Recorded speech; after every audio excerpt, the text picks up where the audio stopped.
We have been taking somewhat of a lighthearted journey this month in looking at travel as just a fun metaphor for mapping our own spiritual path, our own spiritual journey. And today I want to talk to you about enjoying the scenic overlooks. And it's really all about practicing mindfulness in the moment and gratitude in the moment so that we can catch those moments unexpectedly. Pause without guilt is an important part of our journey, is an important part of appreciating and seeing the beauty, the joy, the specialness in a moment. To pause without guilt and to enjoy the journey itself, not just getting to wherever it is that we want to get to. One of the things I appreciate about our teaching in Unity and in the New Thought movement, metaphysical movement, is that it is very practical. We provide tools and support and community to be able to move from wherever we are in our life experience to what it is that we want to create in our life experience. And so we oftentimes will focus on how do we get from where we are to where we want to be. But sometimes we do that in a way that is not quite full and complete. Sometimes we can get so focused on B, wherever B is, getting from where we are to where we want to be, that we fail to embrace the unfolding of the journey itself. And that's what this idea of pausing without guilt, to savor that, to take that in, is about. If you think about some of your travel stories and memories, I bet that some of your favorite moments were moments that happened unexpectedly. That maybe you were going to go to a particular place, but en route to that particular place, you saw a sign for a scenic overlook, and you decided to stop, to pull over, and to look at whatever was there. Nod your head if you've done that. And I bet you were glad that you did, right? As I was going over my notes again yesterday, I thought, well, when did that happen? When did signs suddenly start appearing on our highways saying, rest stop or scenic overlook? Well, it happened as a result of the Highway Beautification Act that Lyndon Johnson initiated in 1965. And part of that was to point out some of these beautiful places and encourage people to stop along their way to just take it in. I remember on one of our travels in France when the kids were little, all of the travel that we did, we would fly to whatever country we were going to, but then we would rent a car. And no matter what the country and no matter what the city or the area, my sweet husband John was the one that always drove, and I was the one that had the maps and the TomTom or the GPS and so forth. And oftentimes we would have a full day of driving where we very much wanted to get from wherever we were to our next stop. And sometimes, traveling internationally in places that you've never been before can be a little nerve-wracking. And so I tend to be one of those people that really do plan and want to get from where we are to where we need to be at the time that I think we should need to be there for whatever the reason, right? And I remember on one such journey, I've gotten a lot better over the years, but on one such journey, there was a sign. I believe that you would only find this in France. The sign said, chocolatier. Not a billboard sign, but like this tiny sign, tiny sign, chocolatier and an arrow. It was one of the best stops we ever made. The best chocolate in the whole wide world, this tiny little place out in the middle of nowhere, not like a chocolatier sign to, a shopping mall. It was to this tiny little place. But of the many things on that trip, I remember that because it was a stop that was not planned and yet was one of the most fun and enjoyable moments. Do you know that taking in those moments, whether it's enjoying the beauty of really fine made chocolate, or it is enjoying the beauty of flowers or a sunset, Do you know that it actually is beneficial to us physically? It is beneficial to us physically. There are studies from UC Berkeley that show that awe and beauty reduce stress and increase life satisfaction. The taking in of awe and beauty reduce stress and increase life satisfaction. Just 2 minutes of focused attention on something beautiful lowers inflammation markers. I won't ask for a show of hands, but I imagine there are a number of us in this room that are kind of at the age range where we have a little bit of joint pain when we get up in the morning. Maybe just a tiny, tiny bit, a little bit of inflammation, right?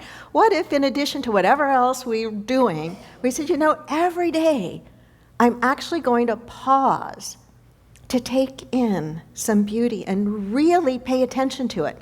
Not just kind of let it go by and go, oh, well, that was pretty, but to really savor it, to really take it in. I think it's one of the reasons that we have, as a community, have said we want to support art. We want to encourage one another to pause and to take in some of that, to recognize the richness of that. In a culture of constant forward motion, stopping to enjoy where we are can feel like slacking, right? Well, I got to get there. But rest and renewal are really essential to us. I forget where I read this, but I found it to be an interesting twist on this idea of stopping and taking in the beauty. The idea being, can you stop for a few moments to notice something beautiful without trying to fix or change anything about it? Some of you, like me, maybe have an eye that you're the kind of person that if you walk into a room, whether it's your own or anybody else's, if a picture is 1/16 of an inch off, you see it. Raise your hand, come on, fess up. I'm like that too. I don't necessarily like that about me. I don't try to be that way. But instead of just taking in the beauty of that's a really pretty picture, my mind goes, oh, but it's kind of off, just a little hair. And there's nothing wrong with noticing it and wanting to correct it, but I think there's something to be gained to moderate that. Can you stop for a few moments to notice something beautiful without trying to fix or change anything about it? C.S. Lewis said, joy is a serious business of heaven. To meet whatever it is that we find to be delightful and beautiful with a sense of joy and to really bring it into our heart space and not let it go by too fast. Remember that the view is part of the journey and the work. The view is part of getting there, really and truly. The view is part of the journey and work. We're talking about being mindful in the present, talking about being grateful in the present. I read this somewhere, and I put it in my notes for this lesson, and in part it's really a message to me, and maybe it will be helpful to some of you. You do not have to earn rest with exhaustion.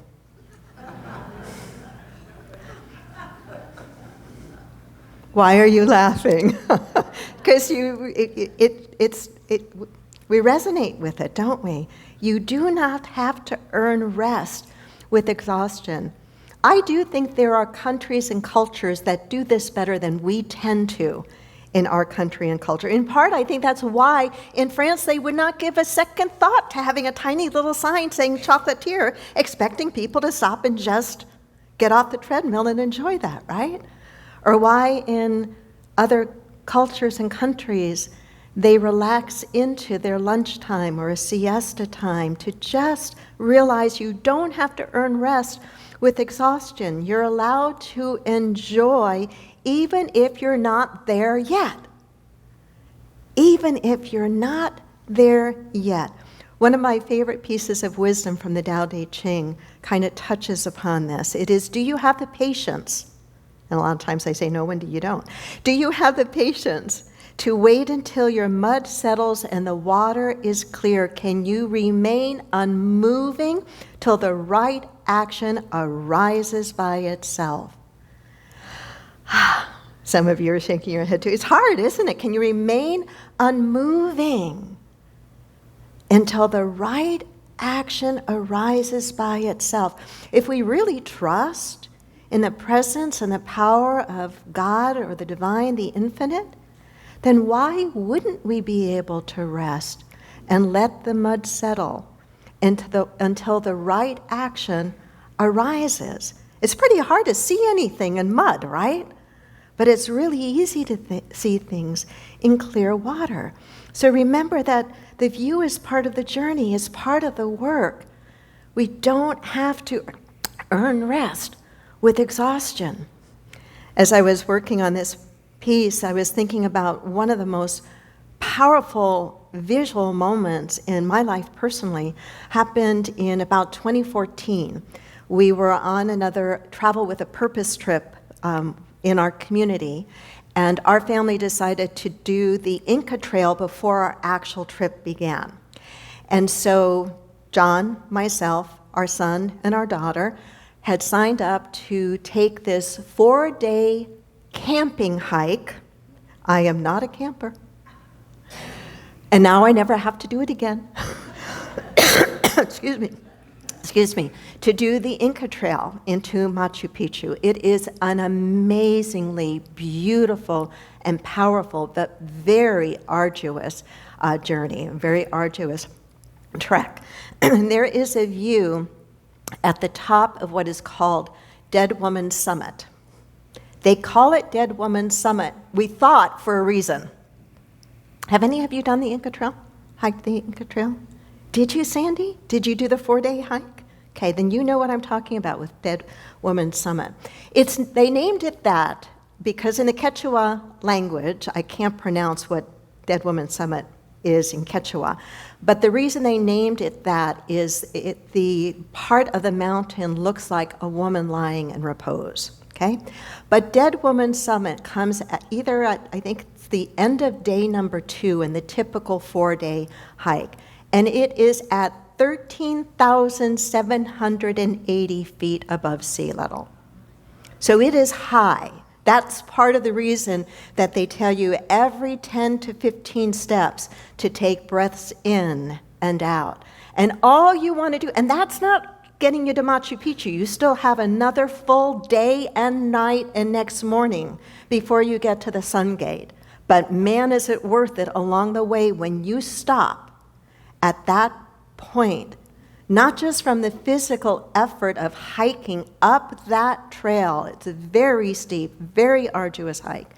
But you get there, and it's as if your entire being opens up as you look out at this beautiful, beautiful expanse.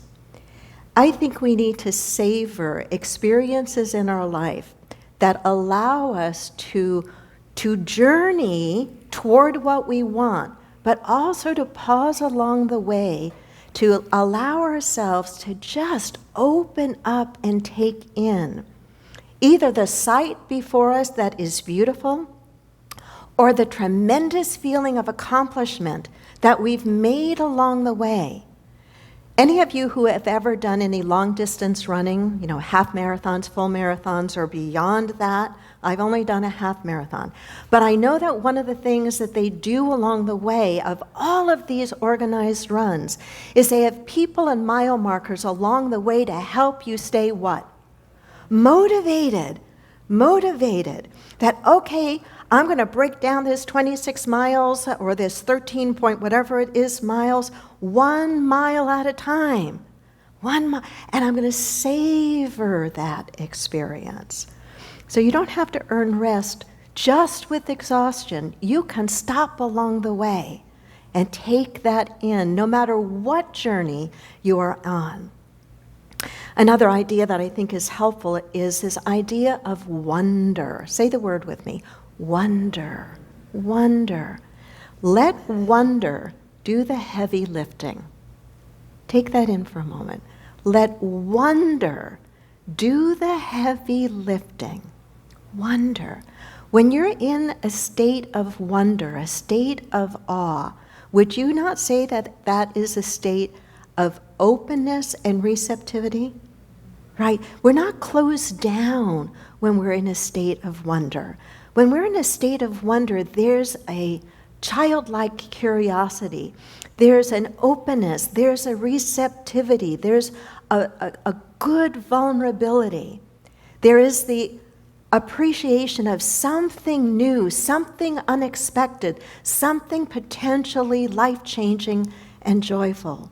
To let wonder do the heavy lifting, and to let wonder do the heavy lifting. Wonder and awe help us to loosen our tight grip. Think about that for a moment. Think about when you feel stressed. I even notice what I do when I say the word stressed. What is this a symbol of? Tightening, right? And when you think of the word wonder, say the word wonder, and then do this. Doesn't it feel like it's incongruent? It doesn't go together. The body doesn't want to respond this way. When we think about and try to move into the energy or the feeling of wonder, wonder recenters us. That's what I'm really trying to get at. The reason I think wonder can do the heavy lifting is wonder recenters us. It helps us get out of just ourselves. One of the powerful things with this idea of wonder as well is to keep a sense of wonder in relationship to the activity of God in your life. You know, I wonder what God has in store for me. I wonder what good is wanting to come through this experience. I wonder what opportunity lies here for me. I wonder what experience is wanting to happen that is life-enriching and life-supporting. George, I think of something you shared with me in the receiving line last Sunday that plays into this idea of wonder and curiosity. If I remember the story right, George, you were at a fraternity sorority party, and you had gotten to a place where you were ready to leave, and then something said to you, something inside of you said, don't go. You might be leaving the woman you're going to marry. And sure enough, Virginia was at that sorority party. Yeah. I got enough of the story right, I'm sure. But wonder, right? Wonder comes into play with our intuition as well. You know, part of what makes intuition is it sometimes seems to defy logic. It sometimes doesn't seem to make sense to our rational mind, right? And we wonder, what's going on here? Why am I getting this feeling? Better not leave the party because you might be missing your wife, right? You know, wonder, what does that mean? And instead of arguing with it, to be in dialogue with it, to be curious about it, to let wonder do some of the heavy lifting, to let wonder help recenter you. The last idea that I want to share with you before suggesting a couple of homework practice ways to work this lesson is to activate your practice of gratitude, to let gratitude seal the moment. To seal the moment. Do some of you remember when we used to write thank you cards? Some of us still do, but a lot of people send and they're beautiful, they're very creative, the automatic electronic thank you cards and so forth. But for those of us who still do or remember taking the time to handwrite a thank you note and then to put the note in the envelope and to lick the envelope closed, and then sometimes we had that wax stuff that you would melt, right? And you would put it where the envelope closes, and you would put your own stamp. Am I that old? Am I the only one remembering this or receiving something like this? I mean, and you would seal it that way as kind of a way of saying, this is really special.